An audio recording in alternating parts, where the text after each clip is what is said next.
କାହାଣୀ ଅକ୍ଟୋପସ୍ର କ୍ଷୁଧା। ଲେଖକ ଅଖିଳ ମୋହନ ପଟ୍ଟନାୟକ।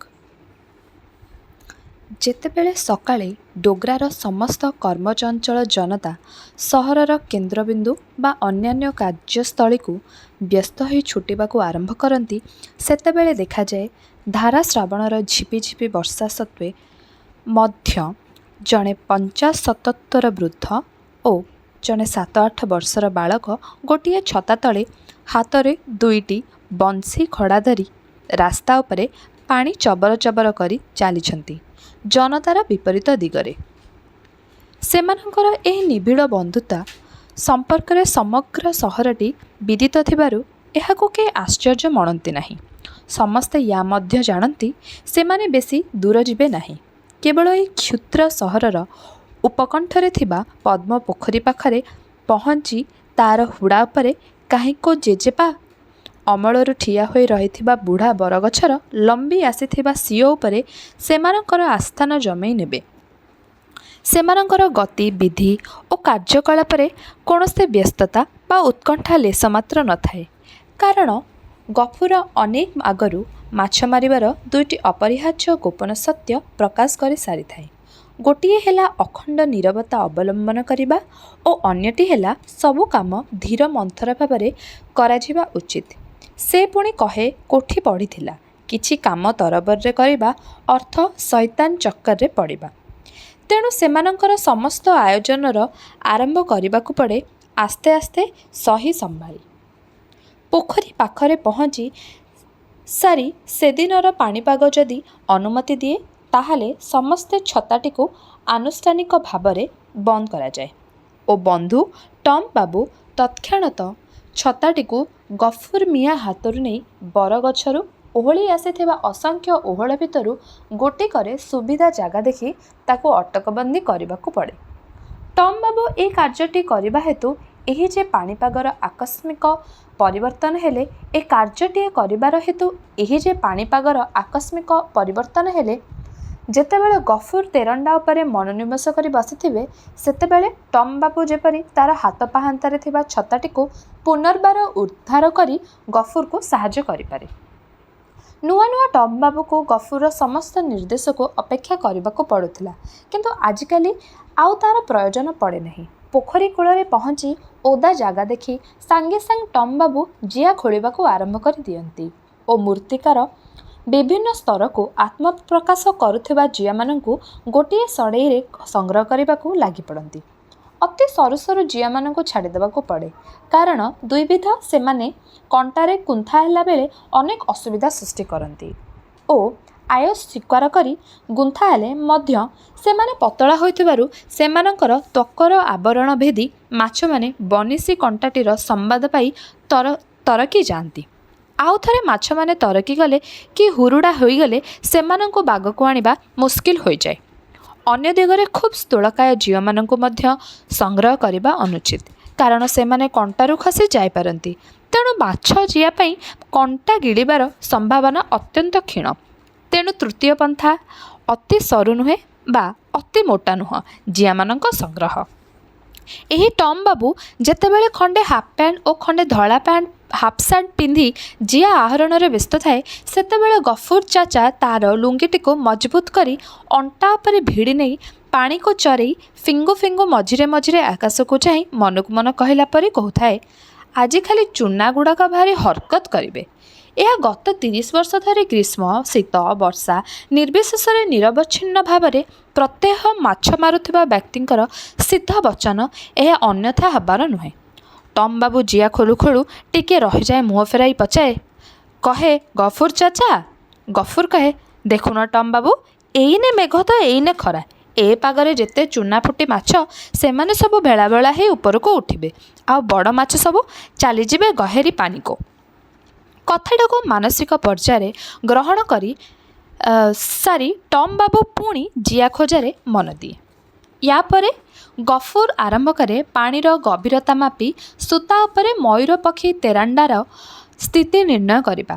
ବହୁତ ସମୟ ଧରି ସେ କଣ୍ଟା ସହିତ ସୂତାକୁ ଛାଟି ପାଣି ଭିତରେ ଲମ୍ବେଇ ଦିଏ ଓ ପୁଣି କାଢ଼ି ଆଣି ତେରଣ୍ଡା ଓ ତତ୍ସଂଲଗ୍ନ କ୍ଷୁଦ୍ର ଶିକକ ଖଣ୍ଡକୁ କେତେବେଳେ ଆଗକୁ ଆଣେ ପୁଣି କେତେବେଳେ ପଛକୁ ନୁହେଁ। ଏହିପରି ଆଗକୁ ପଛକୁ ସେ କ୍ରମାଗତ ଭାବରେ କରିଚାଲିଥାଏ ଅନେକ ସମୟ ଧରି। ଏହି ଅନୁପାତ କେବଳ ଗୋଟିଏ ବଂଶୀ ଖଡ଼ା ପାଇଁ ନୁହଁ, ଦୁଇଟା ପାଇଁ କରିବାକୁ ପଡ଼ିବ। ପାଣିରେ ସୂତା ଫିଙ୍ଗ ଓ ଯଦି ତେରଣ୍ଡା ବୁଡ଼ିଗଲା ତାହେଲେ ତାକୁ ପଛକୁ ଟାଣ, ଯଦି ଭାସିଲା ତାହେଲେ ତାକୁ ଆସ୍ତେ ଆସ୍ତେ ଆଗକୁ ନିଅ। ପାଣିର ଗଭୀରତା ଅନୁଯାୟୀ ତେରଣ୍ଡାର ଆନୁପାତିକ ଅବସ୍ଥିତି ସମ୍ପୂର୍ଣ୍ଣ ନିର୍ଭୁଲ ହେବା ପର୍ଯ୍ୟନ୍ତ। ଓଃ, ଆଉ ଟିକିଏ ଉପରକୁ, ପୁଣି କେତେବେଳେ ଆଉ ଟିକିଏ ତଳକୁ, ଯେପରି ଏହାର ଶେଷ ନାହିଁ। ଉତ୍ତର ଜୀବନରେ ଟମ୍ ବାବୁ ଯେତେବେଳେ ବିଦେଶକୁ ଚିଙ୍ଗୁଡ଼ି ରପ୍ତାନି କରୁଥିବା ଏକ ପ୍ରଚୁର ବିତ୍ତରଶାଳୀ କମ୍ପାନୀ ଇଷ୍ଟ କୋଷ୍ଟ ଫିସିଂର ମ୍ୟାନେଜିଂ ଡାଇରେକ୍ଟର ଓ ସେ ପ୍ରଦେଶର ଚେମ୍ବର ଅଫ୍ କମର୍ସ ପ୍ରେସିଡେଣ୍ଟ ଭାବରେ କୌଣସି ସଙ୍ଗୀତ ଆସରକୁ ବିଶିଷ୍ଟ ଅତିଥି ଭାବରେ ନିମନ୍ତ୍ରିତ ହୋଇଯାଆନ୍ତି, ସେତେବେଳେ ସେଠି ତାବଲା କି ସିତାର ଓ ବେହେଲା ବାଦକମାନେ ସେମାନଙ୍କର ବାଦ୍ୟଯନ୍ତ୍ରଗୁଡ଼ିକୁ ସମାନତାରେ ବାନ୍ଧିବାକୁ ଯାଇ କେଉଁ ବିଳମ୍ବିତ ପୌନଃପୁନିକତାର ସୂତ୍ରପାତ କରିଥାନ୍ତି, ତାହା ତଦାନନ୍ତୟ ଚିନ୍ମୟ ମହାନ୍ତିଙ୍କୁ ମୁହୂର୍ତ୍ତକ ମଧ୍ୟରେ ଏ ସୁଦୂର ଅତୀତର ଗଫୁର ଚାଚା ପାଇଁ ପାଣି ମାପି ତେରେଣ୍ଡା ନିର୍ଦ୍ଦିଷ୍ଟ କରିବା ସ୍ମୃତିଟିକୁ ସ୍ମରଣ କରାଇ ଦେଇଥାଏ। ଗଫୁର ଚାଚା କଥା ସ୍ମରଣ କରି ଚିନ୍ମୟ ମହାନ୍ତିଙ୍କର ମୁହଁରେ ଉଇଁ ଆସୁଥିବା ଗୋଟିଏ ଛୋଟ ସ୍ମିତ ହସଟିଏ ପ୍ରକଟିତ ହେବା ପୂର୍ବରୁ ଏକ ପ୍ରଶାନ୍ତ ଔଦାସୀନ୍ୟ ଭିତରେ ଲୁପ୍ତ ହୋଇଯାଏ, ଯେପରି ଆକାଶର କଳାମେଘ ଛୋଟ ଗୋଟିଏ ତାରାକୁ ଚୁପ୍ କରି ଗିଳିଦେଲା। ପ୍ରାଥମିକ ଆୟୋଜନ ସମାପ୍ତ ହେଲେ ଗଫୁର ଚାଚା ଦୁଇଟି ବନିଶୀ ଖଡ଼ାରେ ଜିଆ ଗୁନ୍ଥିବାକୁ ଆରମ୍ଭ କରେ। ବେଳେବେଳେ ସେ ନିଜେ କରେ, ନହେଲେ କେତେବେଳେ ଟମ୍ ବାବୁ ତାକୁ ସାହାଯ୍ୟ କରିବାକୁ ଆଗେଇ ଆସେ। ଜିଆ ଗୁନ୍ଥି ସାରି ଟମ୍ ବାବୁ ଗଫୁରର ସମ୍ମତି ପାଇଁ ଅପେକ୍ଷା କରେ, କାରଣ ଜିଆ ଗୁନ୍ଥିବାଟା ଗୋଟିଏ ମାମୁଲି କାମ ନୁହେଁ। ବେଳେବେଳେ ଟମ୍ ବାବୁର ଜିଆ ଗୁନ୍ଥାଟିକୁ ଗଫୁର ଅକ୍ଷତ ପାସ୍ କରିଦିଏ, ନହେଲେ କେତେବେଳେ କେତେବେଳେ ତା ଉପରେ ତାର ଆଙ୍ଗୁଠିର ଟିକିଏ ତାରକସି କାମ କରି ଦେଖାଇ ଦିଏ। ଏଥର ସବୁ ପ୍ରସ୍ତୁତ। ଗୋଟାଏ ବନଶୀ ଖଡ଼ାକୁ ଗଫୁର ଡାହାଣ ଗୋଡ଼ ତଳେ ଚାପି ଧରି ଓ ଅନ୍ୟଟିକୁ ଡାହାଣ ହାତରେ ଧରି ଗଭୀର ଏକାଗ୍ରତାର ସହିତ ଦୁଇଟି ଭାସମାନ ତେରଣ୍ଡାକୁ ଲକ୍ଷ୍ୟ କରି ବସି ରହେ। କିନ୍ତୁ ସେତେବେଳେ ସୂର୍ଯ୍ୟ ଆସି ପ୍ରାୟ ମୁଣ୍ଡ ଉପରେ। ଛୁଟି ଥିଲେ ବି ଟମ୍ ବାବୁର ସମୟ ନାହିଁ, କାରଣ ତାକୁ ଘରେ ଅପେକ୍ଷା କରି ରହିଥିବେ ତାର ମା' ଓ ତାର ବଂଶ ଆଭିଜାତ୍ୟ। ବାରମ୍ବାର ବାରଣ ସତ୍ତ୍ୱେ ମଧ୍ୟ ଟମ୍ ବାବୁ ସେ ଆଭିଜାତ୍ୟର କୋଠର ଅର୍ଗଳି ଅତିକ୍ରମ କରି ଚାଲି ଆସିଛି ଗଫୁର ମିଆଁ ସହିତ ମାଛ ମାରିବାକୁ। ସେ ପରିବାରର ମାଛ ମାରିବା ଗୋଟିଏ ଅପରାଧ, ଆଉ ତା ପୁଣି ଗୋଟିଏ ଲକ୍ଷ୍ମୀଛଡ଼ା ପଠାଣ ସହିତ। ଟମ୍ ବାବୁ ଦିନେ ଦିନେ ଘରକୁ ଆସି ତାର ବାପାଙ୍କୁ କହେ ମାଛ ମାରିବାର ମଜା କଥା, କିନ୍ତୁ ଆଶ୍ଚର୍ଯ୍ୟ ହୁଏ ଯେ ଏତେ ନିରପରାଧ ଆନନ୍ଦ ପାଇଁ ତାକୁ କାହିଁକି ବାରମ୍ବାର ବାରଣ କରାଯାଏ। ଟମ୍ ବାବୁ ଧ୍ୟାନ ଗମ୍ଭୀର ମୂର୍ତ୍ତିଟାକୁ କୁହେ, ଚାଚା ମୁଁ ଆସୁଛି। ଗଫୁର ନୀରବରେ ମୁଣ୍ଡ ହଲେଇ ସମ୍ପତ୍ତି ଜ୍ଞାପନ କରି କହେ। ତାପରେ ଟମ୍ ବାବୁ ସିଧା ଦୌଡ଼େ ଘର ମୁହାଁ। ଗଛ, ବିଲ, ବସ୍ତି ସବୁ ଅତିକ୍ରମ କରି ଯେତେବେଳେ ଟମ୍ ବାବୁ ଆସି ଘରେ ପହଞ୍ଚେ, ତାକୁ ଅପେକ୍ଷା କରି ନୀରବରେ ଇତସ୍ତତ ପଦଚାରଣ କରୁଥାନ୍ତି ତାର ବାପା ଏକ ମୂର୍ତ୍ତିମନ୍ତ ଶାସକ ପରି। କ'ଣ ଘରେ ଖେଳନା ନାହିଁ ଖେଳିବାକୁ, ଟେପ୍ ରେକର୍ଡ଼ ନାହିଁ ଶୁଣିବାକୁ, ଇନଡୋର୍ ଗେମ୍ସ ନାହିଁ, ତାହେଲେ କାହିଁକି ସବୁବେଳେ ମାଛ ମରା ଚାଲିଛି? କ'ଣ ମିଳୁଛି ସେ ମାଛ ଧରାରୁ? ଟମ୍ ବାବୁ ୟାର କୌଣସି ଉତ୍ତର ଦିଏ ନାହିଁ, କାରଣ ସିଏ ସେଇ ଗୋଟିଏ କଥା ଆଉ କେତେଥର ବା କହିବ। ଏବଂ ଠିକ୍ ସେଇ ମୁହୂର୍ତ୍ତରେ ସେ ନିଜେ ଜାଣେ ଯେ ଖିଆ ପିଆ ସରିଲେ ଟିକିଏ ସୁଯୋଗ ପାଇଲେ ସେ ଦୌଡ଼ିବ ପୁଣି ପଦ୍ମପୋଖରୀ କୂଳକୁ, ଗଫୁର ଚାଚା ପାଖକୁ। ପୁଣି ଯେତେବେଳେ ଟମ୍ ବାବୁ ଆସି ଗଫୁର ପାଖରେ ପହଞ୍ଚେ, ସେତେବେଳକୁ ଖରା ନଇଁ ଆସିଥାଏ, ଆଉ ଗଫୁର ଚାଚାର ଚୁପଚାପ ଛାଇଟା ମଧ୍ୟ ଅନେକ ଲମ୍ବା ହୋଇଯାଏ।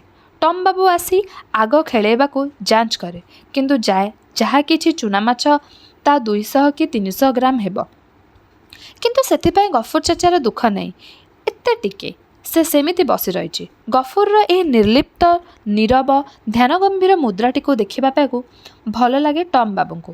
ବିଶେଷ କରି ଯେତେବେଳେ ସନ୍ଧ୍ୟା ହୋଇ ଆସେ ଓ ପଶ୍ଚିମ ଆକାଶ ହୋଇଯାଏ ଗୋଟାଏ ଅଳତାର ସମୁଦ୍ର ଓ ସେହି ରକ୍ତିମ ପୃଷ୍ଠଭୂମିରେ ଗଫୁରର ସମଗ୍ର ଚେହେରା ହୋଇଯାଏ ଗୋଟିଏ କଳା ସିଲଟ ଛବି।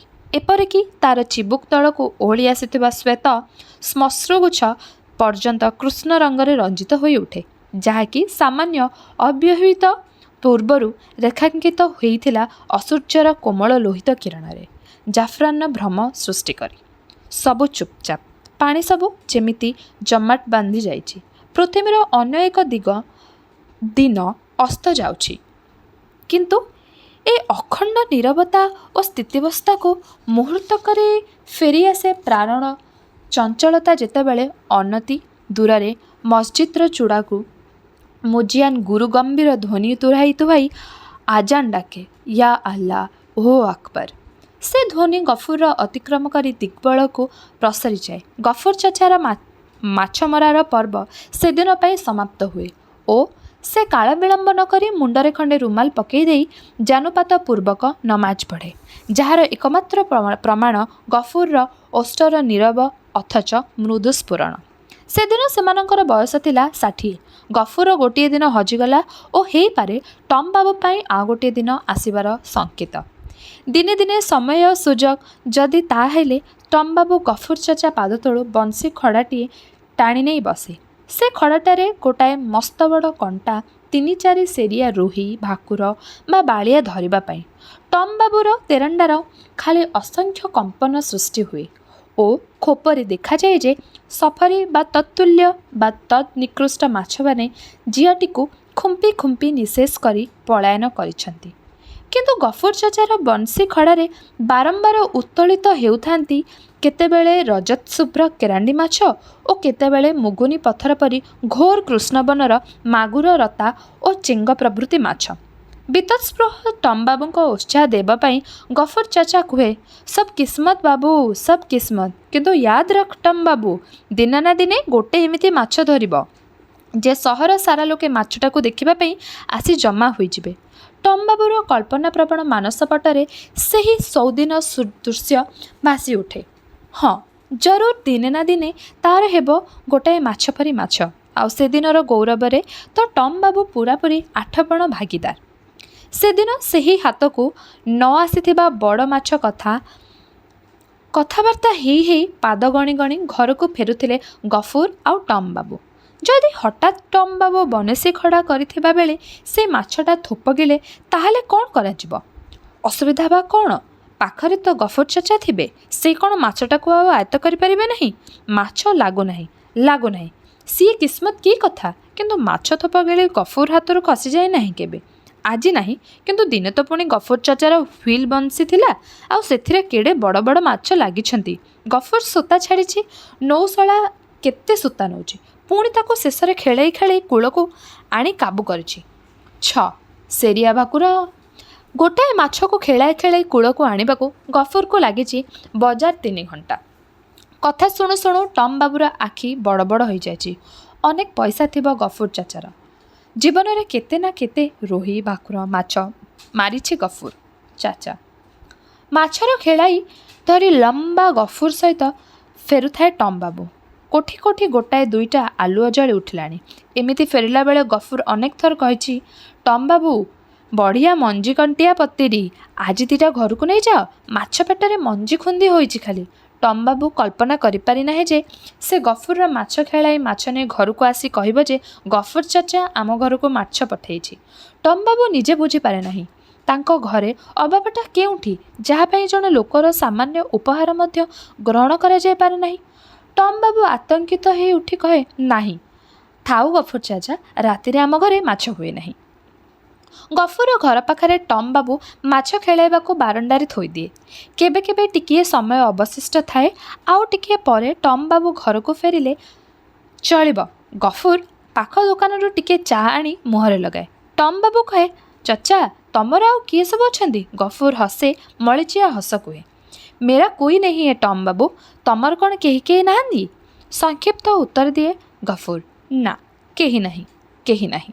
ଗଫୁର ତାର ଘର ଭିତରକୁ ଯାଇ ହାର୍କିନ୍ ଲଗାଏ। এই ହାର୍କିନ୍ ଲଗାଇବାଟା ଅତୁର କରୁଣ ଲାଗେ ଟମ୍ ବାବୁକୁ, କାରଣ ଲଣ୍ଠନ ମଳିନ ଆଲୁଅ ଗଫୁର ଦାରିଦ୍ର୍ୟକୁ ପ୍ରକଟିତ କରେ। କେବଳ ଖଣ୍ଡେ ଦୌଡ଼ିଆ ଖଟ, ଗୋଟାଏ ମାଠିଆ କଲେଇ କରା ଖଣ୍ଡେ ପ୍ଲେଟ୍ ଆଉ ଗିଲାସକୁ ଛାଡ଼ିଦେଲେ ଆଉ କିଛି ନାହିଁ। ସେ ବଖରାର ଘରର ଗୋଟିଏ କଣକୁ ଗୋଟାଏ ଛୋଟ ଦୋପଖା ଚୁଲି କେବଳ।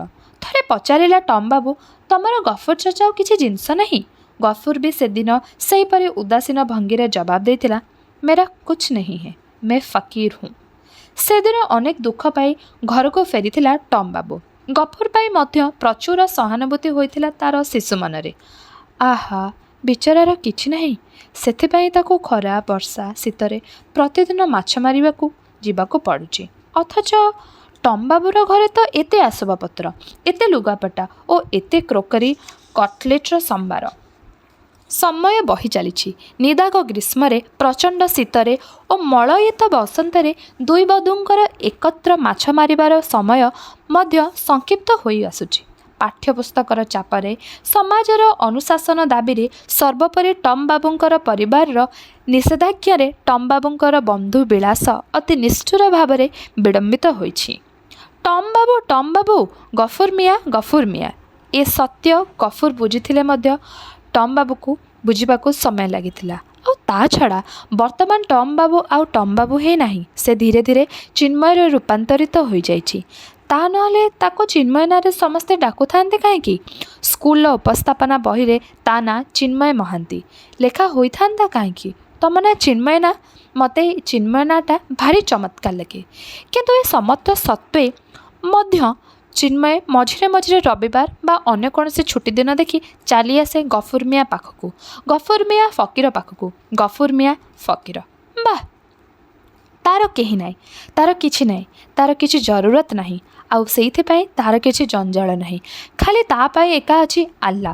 ସେଥିପାଇଁ ଯେତେବେଳେ ଆରକ୍ତ ଆକାଶର ପୃଷ୍ଠଭୂମିରେ ଗଫୁର ଛବି ହୋଇଯାଏ ସିଲଟ, ଯେତେବେଳେ ମୁଆଜିନ ମସଜିଦର ଚୂଡ଼ାରୁ ଆଜାନ ଡାକେ, ଏ ଆଲ୍ଲା ହୋ ଅକବର, ସେତେବେଳେ ଫକୀର ଗଫୁର ନମାଜ ପଢ଼େ, ଆଲ୍ଲା ପାଖରେ ଦୁଆ ଜଣାଏ। ଆଉ ଏକ ଦିନର ସକାଳ। ସେ ଦିନର ସକାଳ ଥିଲା ଅକ୍ଟୋବର ଏକ ରୌଦ୍ରଧୌତ ସକାଳ ଏବଂ କଲେଜର ପୂଜା ଛୁଟିର ଘରକୁ ଫେରି ଅକସ୍ମାତ୍ ଚିନ୍ମୟ ମହାନ୍ତି ପହଞ୍ଚି ଯାଇଥିଲେ ଗଫୁର ଚାଚାର ଭଙ୍ଗା ଚାଳରେ। ସବୁଦିନ ପରି ସେଦିନ ମଧ୍ୟ ଗିଲାସେ ନାଲି ଚା ଖାଉ ଖାଉ ମାଛ ମାରି ଯିବା ପାଇଁ ତା'ର ଛୋଟ ଛୋଟ ଉପକରଣ ସବୁ ସଜାଡ଼ି ନେଉଥିଲା ଗଫୁର। ଚିନ୍ମୟ ଦୌଡ଼ିଟା ଖଟ ଉପରେ ବସିପଡ଼ି ପଚାରିଲା, ଆଉ ଚାଚା, ଖବର କ'ଣ? ସବୁ ଭଲ ତ? ଗଫୁର କହିଲା, ବାବୁ, ମୁଁ ଏକ ରକ୍ଷିତ ଲୋକ। ମୋତେ ଯେମିତି ରଖାଯାଇଛି ମୁଁ ସେମିତି ଅଛି। ତାପରେ ଅଳ୍ପ ସମୟ ଭିତରେ ସେମାନେ ଦୁଇଜଣ ଯାକ ବାହାରି ପଡ଼ିଲେ ପଦ୍ମପୋଖରୀ ହୁଡ଼ାକୁ ଏବଂ ଚିନ୍ମୟ ଜଣେ ବାଧ୍ୟ ତାଲିମପ୍ରାପ୍ତ ଛାତ୍ର ପରି ଗଫୁରକୁ ଅନୁସରଣ କଲେ।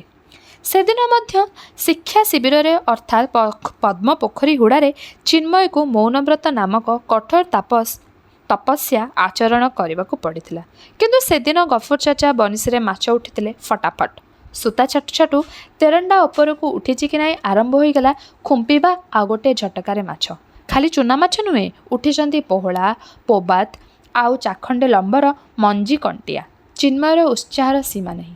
ଚାହୁଁ ଚାହୁଁ ଖାଳେଇ ଅଧା ପୂରିଗଲାଣି। କିନ୍ତୁ ଆଶ୍ଚର୍ଯ୍ୟର କଥା, ସୂର୍ଯ୍ୟ ମୁଣ୍ଡ ଉପରକୁ ଆସୁ ନ ଆସୁଣୁ ଗଫୁର ତା'ର ବଂଶୀ ଖଡ଼ା ଗୋଟିଏ ନେଇ ଘରକୁ ଫେରିଯିବାକୁ ପ୍ରସ୍ତୁତ ହେଲା। ଚିନ୍ମୟ ଆଶ୍ଚର୍ଯ୍ୟ ହୋଇ ପଚାରିଲା, ଚାଚା, ଆଜି କ'ଣ ଏତେ ସଅଳ? ଗଫୁର କହିଲା, ବହୁତ ମଛଲି ହୋ ଗୟା, और क्या होगा? ଚିନ୍ମୟ କହିଲା, କାହିଁକି? ଆଜି ଚଟାପଟ ଥୋପ ଗିଳୁଛନ୍ତି।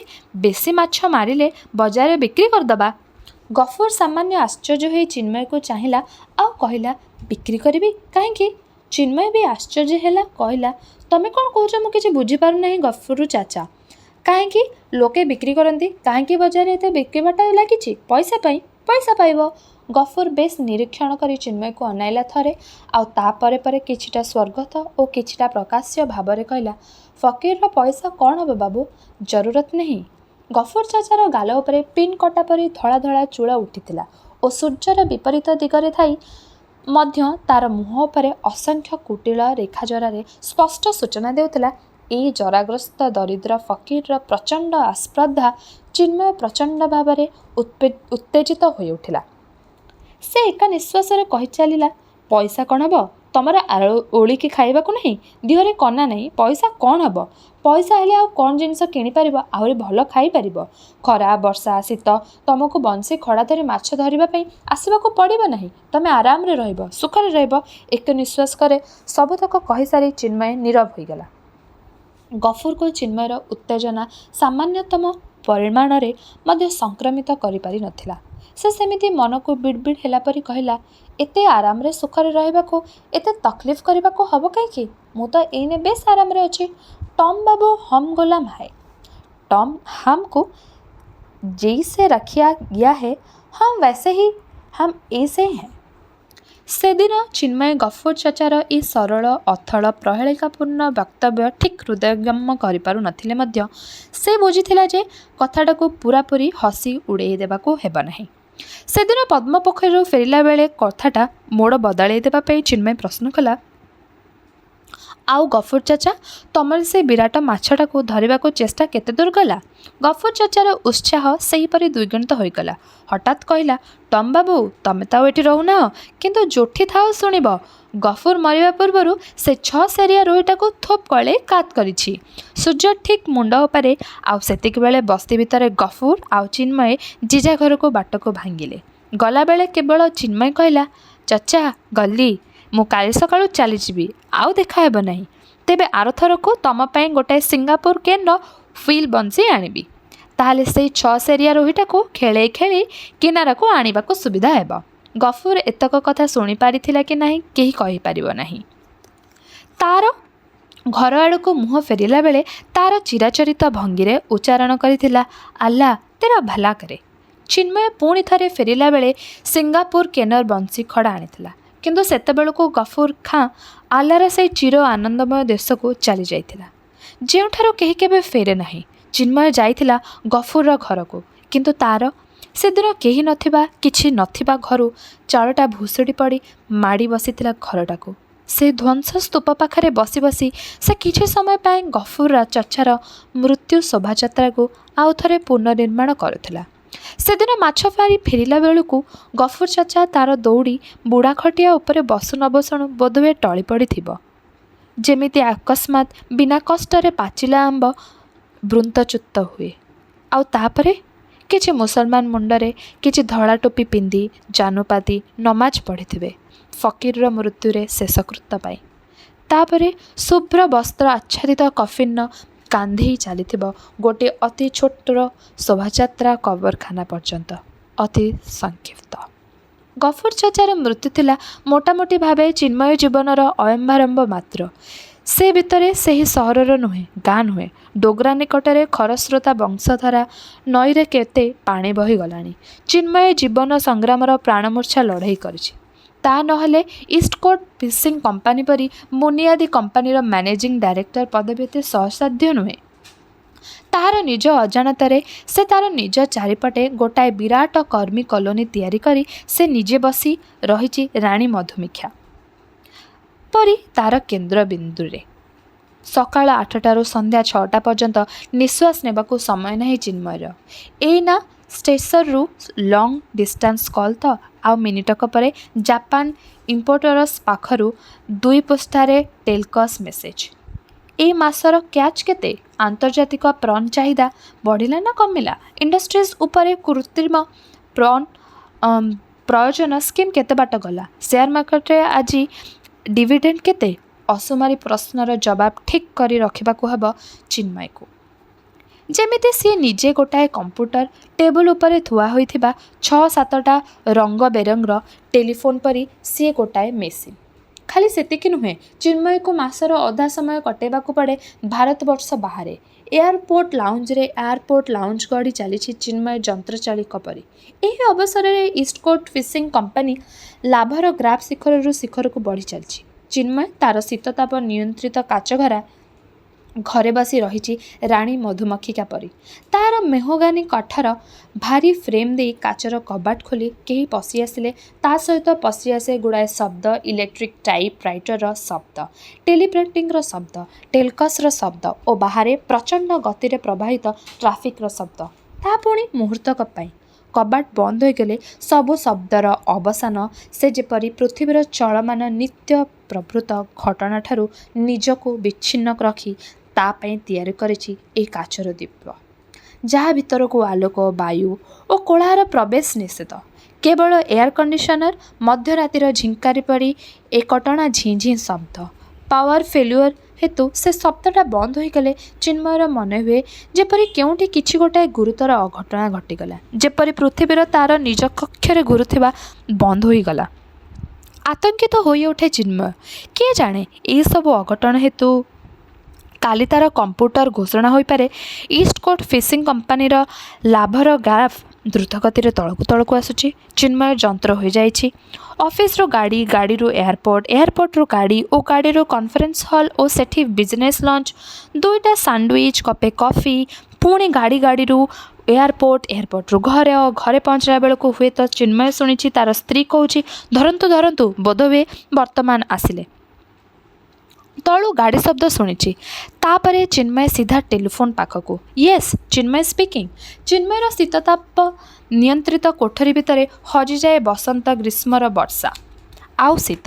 କେବଳ ଅକସ୍ମାତ୍ ଯଦି ଚିନ୍ମୟକୁ କେଉଁ ସିନେମା ହଲ୍ ଭିତରେ ଆବିଷ୍କାର କରାଯାଏ, ତାହେଲେ ସେଠି ଶୁଣିବାକୁ ମିଳେ ତା'ର 17 ବର୍ଷ ଝିଅର କ'ଣ ପଡ଼ୁଛି କେଜାଣି ସିନେମାର ଅଭିନେତା ଓ ଅଭିନେତ୍ରୀମାନଙ୍କୁ ଚିହ୍ନେଇ ଦେଉଛି ଚିନ୍ମୟକୁ।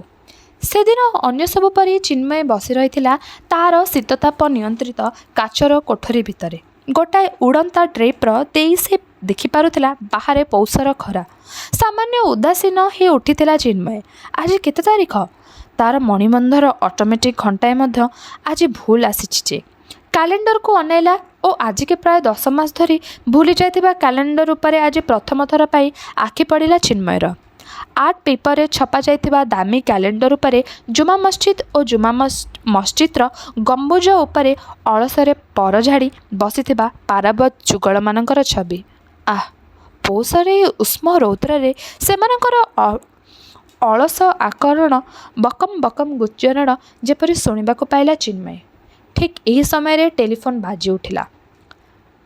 Long distance call from Hong Kong. Chinmay କହିଲା, ହ୍ୟାଲୋ। କିନ୍ତୁ କେବଳ ସେତିକି। ତାପରେ ସବୁ ଚୁପଚାପ। ଚିନ୍ମୟ କେବଳ ଚାହିଁ ରହିଛି ଜୁମା ମସଜିଦ୍ ଉପରେ ପର ଢିଲା କରି ବସି ରହିଥିବା ଅସଂଖ୍ୟ ପାରାବତ ଦମ୍ପତିଙ୍କୁ।